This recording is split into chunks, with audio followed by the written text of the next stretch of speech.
Bueno, vamos a conversar como les anunciáramos con Aquiles Martini, ¿no? Él es tesorero de Fedecámaras. Ya entraremos en detalles de lo que es el próximo proceso electoral en Fedecámaras, el máximo organismo empresarial del país.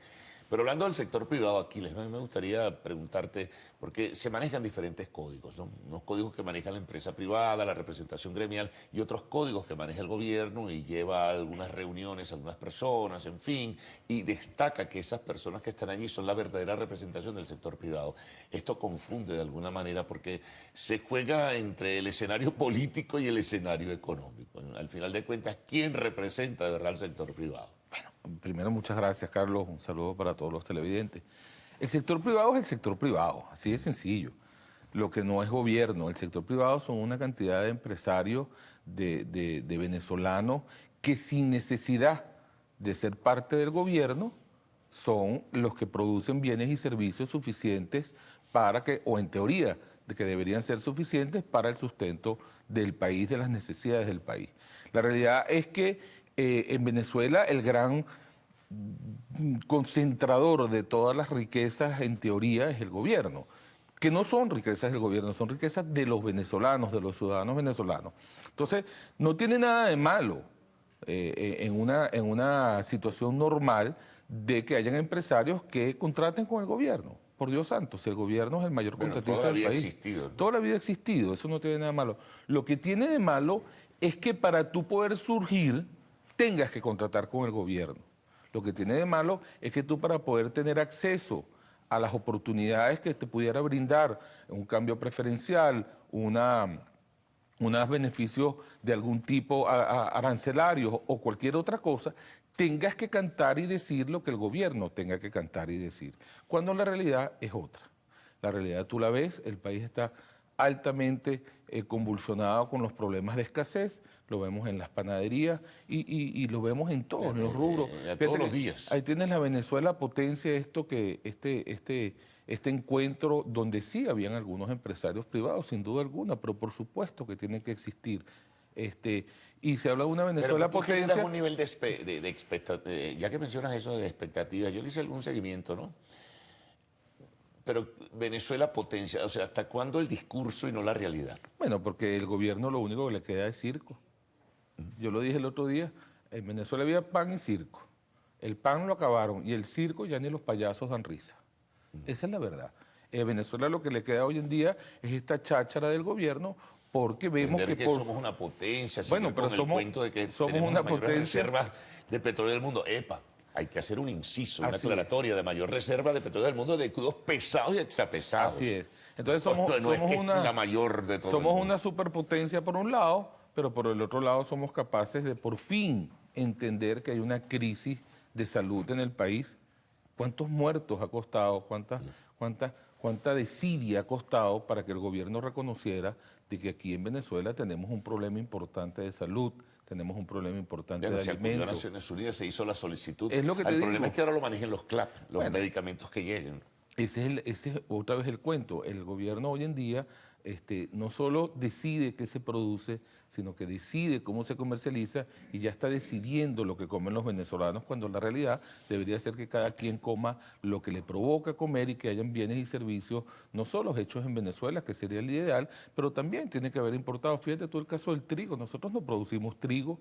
En Venezuela se importaban 125.000 toneladas de trigo en el año 2002 que se consumían todos los meses. Hoy en día, 60.000 toneladas. Obviamente tiene que haber escasez más allá de la cháchara de la guerra económica y todo esto que dice el gobierno. Pero continúo. Eso pasa con todo. Eso pasa con los alimentos. Fíjate lo que pasó con la gasolina. Es normal que en un país pueda existir un problema de que se echó a perder un tubo, se rompió una manguera. ¿Qué pasó aquí? Bueno, aquí pasó fue que todos entramos en crisis porque sabemos que más allá de lo que diga el gobierno, la realidad es otra. Bueno, la información es realmente contundente. El consumo aproximado son entre 225.000 y 250.000 barriles diarios de combustible. Y el gobierno, las unidades catalíticas de las refinerías, hay 3 que están paralizadas. Una funciona a medio andar, que es la de Amoay, y se están importando 75.000 barriles diarios. Eso no alcanza, eso es un informe que está publicado. Pero es lo mismo eso mismo pasa con lo que te decía, con la harina de trigo, eso pasa con los alimentos, eso pasa con el jabón, eso pasa con la harina, eso pasa absolutamente con todo, porque nos hemos acostumbrado a ser un país importador y simplemente el gobierno ha logrado de alguna manera establecer lo que está dicho en el Plan de la Patria, que es acabar con el sector privado en beneficio del sector público. Y el sector público se alimenta de los dólares del petróleo, no tiene otra forma de alimentarse más allá de eso. Esto de no darle oportunidad de vida, ¿no? Y cuando hablo de vida es masiva al sector privado para que pueda recuperarse y haga su aporte, ¿no?, al Producto Interno Bruto, es decir, a la actividad productiva nacional. O sea, ¿qué busca? Refugiarse en las importaciones. Mucha gente se plantea, es que detrás de todo esto hay algún negocio. No, detrás de todo esto hay no solo un negocio, sino un control de la población y de los ciudadanos. En la medida que nosotros dependamos más del gobierno, en esa medida somos menos libres. A mayor opción, mayor democracia. Si usted va para un mercado y tiene para escoger muchos productos, pues usted coge lo que usted quiere, usted es más libre. Pero si usted va al mercado y lo que tiene es un solo producto y ese se lo da al gobierno, entonces usted depende directamente del gobierno y es lo que el gobierno busca. Bueno, pero si el Estado fuera eficiente... Pero es que ni siquiera así. Históricamente, los gobiernos que controlan, los gobiernos con ese perfil y esa orientación terminan en un estrepitoso fracaso. Bueno, y lo peor, con un estrepitoso fracaso y un empobrecimiento de la población a los niveles que ya estamos. Hoy en día, un venezolano que sale de su universidad o de su trabajo no tiene acceso a los bienes y servicios que requiere, no tiene acceso a una vivienda si no es que se la regala a alguien, no tiene acceso a un vehículo si no es que se lo chanchullean por algún lado, porque la capacidad económica del venezolano simplemente es menor cada vez. Bueno, y menos a comprar vivienda. Bueno, olvídate de comprar vivienda, pero si ni siquiera nos alcanza para comer. El venezolano no se ha dado cuenta que el salario mínimo es para comer. 2/3 del salario mínimo se los dan a uno en unos tickets de alimentación. O sea, pareciera que estuviéramos en la época de la esclavitud. Tú trabajas para comer exclusivamente. No, no debe ser así. Uno debería trabajar no solo para comer, sino para divertirse, para pasear, para viajar, para hacer turismo nacional o extranjero, para poder escoger si sus hijos quieren ir a una escuela privada o pública, para tener la movilidad social que se requiere para un país que vaya en proceso hacia la riqueza y no hacia el rentismo que tenemos hoy en día. Mira, para asumirlo otros temas rápidamente, Aquiles, la semana pasada estuvo aquí conversando con nosotros el presidente de FEDECAR, Francisco Martínez. Él iba a la reunión de Ginebra para discutir en la OIT la situación de Estado, sector sindical, digamos, el diálogo tripartito. ¿En qué quedó eso? Mira, estuvimos en Ginebra, representados por nuestro presidente Francisco Martínez y el representante de los empresarios, Jorge Roy, se reunieron con el director general de la OIT y lograron varios acuerdos que serán anunciados en su momento. Yo creo que es positivo.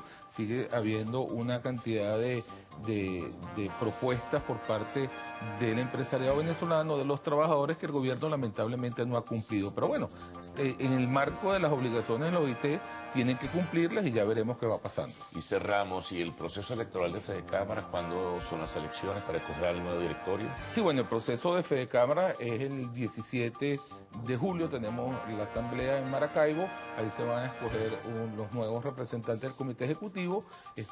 Valga la pena decir que yo estoy también postulado para ser parte o para seguir siendo parte de ese consejo ejecutivo o consejo gerencial realmente. Pero es importante resaltar que FEDECámaras en estos últimos tiempos sigue tratando, de empoderar a las regiones. Yo creo que las regiones, esos son los tentáculos que tiene FEDECámaras para poder recibir de sus agremiados, que ya son más de 300 gremios que se afilian a FEDECámaras, llámese gremios de la industria, del comercio o de cualquier otro lado, el sector inmobiliario, para que sigan aportando ideas y soluciones para llevar a buen término esta transición que debe pasar por Venezuela, donde la empresa privada tiene que volver a ser el gran proveedor de bienes y servicios, de trabajo digno y de opciones y democracia para el país. Bueno, Aquiles, muchas gracias. Estaremos pendientes pues, de todo lo que ocurre en Fedecámaras, pero al margen de lo que está pasando dentro de esta extraña, no, esta muy desordenada dinámica económica nacional. Bueno, vamos a la pausa, al retorno del segmento de la octava.